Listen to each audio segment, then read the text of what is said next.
Mga lods, nandito ako ngayon sa tabing ilog. So, as usual, mag-isa lang naman tayo ngayon.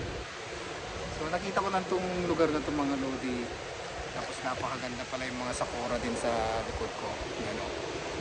So, ngayon, kunting vlogs na naman tayo ngayon. Video-video na naman tayo dito habang nakatambay. Kasi ako lang nang walang pasok.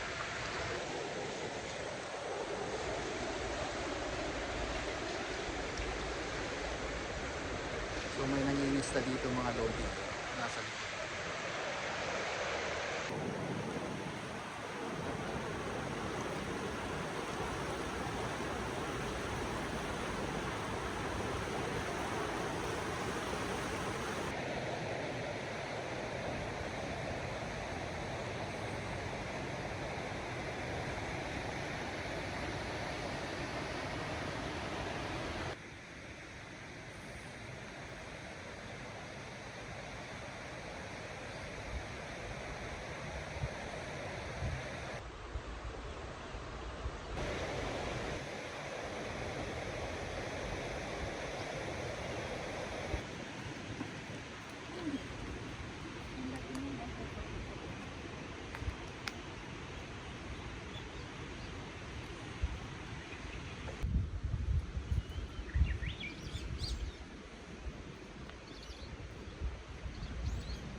So sa lugar na to mga lods, napakaganda rin kasi maraming mga upuan, no. Yan. So sarap tumambay dito kasi nasa lilim ka ng sakura. Kapag summer naman yan, kulay green yan. Tapos parang may waiting shed ka na dito.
So yun lang ang kwentong sakura na naman natin mga lodi.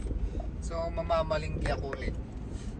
Tapos di ko mapigilan na dumaan sa mga, pag may nakikita ko ng mga cherry blossoms basta may parking siya, pwede kang pumarada dun sa gilid o ano man, di ko napipigilan na pumunta.